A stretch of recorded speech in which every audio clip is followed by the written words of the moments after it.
अजित पवार यांचा वारसा चालवण्यासाठी सुनेत्रा पवारांना उपमुख्यमंत्री करावं असं विधान रामदास आठवले यांनी केलं। शरद पवारांनी एनडीए सोबत यावं असंही आठवले म्हणालेत। केंद्रामध्ये सुप्रिया सुळे तर राज्यामध्ये सुनेत्रा पवारांनी नेतृत्व करावं अशी प्रतिक्रिया रामदास आठवले यांनी दिली आहे।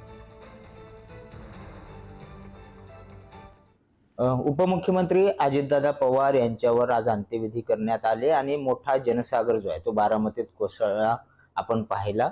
यामध्ये स्वतः केंद्रीय मंत्री रामदास आठवले सुद्धा सहभागी झाले आणि त्यांनी पवार कुटुंबियांची सुद्धा भेट घेतली। आपल्यासोबत रामदास आठवले सर आहेत। राष्ट्रवादीची जी हानी झाली अजितदादा गेल्याने ती हानी भरून काढण्यासाठी तरी हे दोन्ही पक्ष एकत्र येऊन एनडीएला पाठिंबा द्यावेत अशी तुमची भूमिका आहे?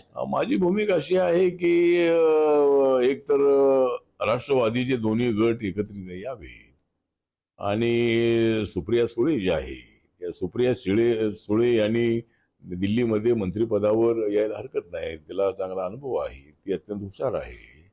शरद पवार साहेबांचा वारसा पुढे चालवणारी तिच्यामध्ये शक्ती आहे आणि त्यामुळं जर अशा पद्धतीचा निर्णय झाला तर दुधामध्ये साखर पडेल।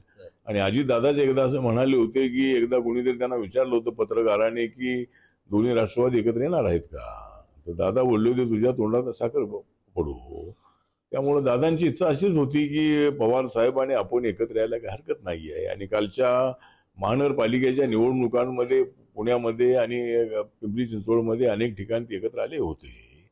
तर माझं मत असं आहे की दोन्ही राष्ट्रवादीने एकत्र यावं आणि आता अजितदादा तर गेलेले आहे, त्याचं दुःख बसवणं हे अत्यंत अवघड आहेच आहे। त्याच्यातून आपल्याला पुढे जाणं अत्यंत आवश्यक आहे आणि त्यामुळे अजितदादांचा वारसा पुढे चालवण्यासाठी या ठिकाणी सुनेत्रा पवार यांना जर डेप्युटी सीएम पद मिळालं तर महाराष्ट्रातल्या राष्ट्रवादीच्या जनतेला त्यामध्ये थोडंसं हायचं वाटणार आहे। दादांची जी इच्छा होती दोन्ही राष्ट्रवादी एकत्र यावं तर ते येण्यास काही हरकत नाही आणि जर अजित पवारांचा वारसा सुनेत्रा पवार यशस्वीपणे चालवू शकतील, महाराष्ट्राला दिलासा मिळेल, त्यामुळे त्याने सुद्धा उपमुख्यमंत्री पद घ्यावे अशी अपेक्षा जी आहे ती रामदास आठवले यांनी व्यक्त केली आहे।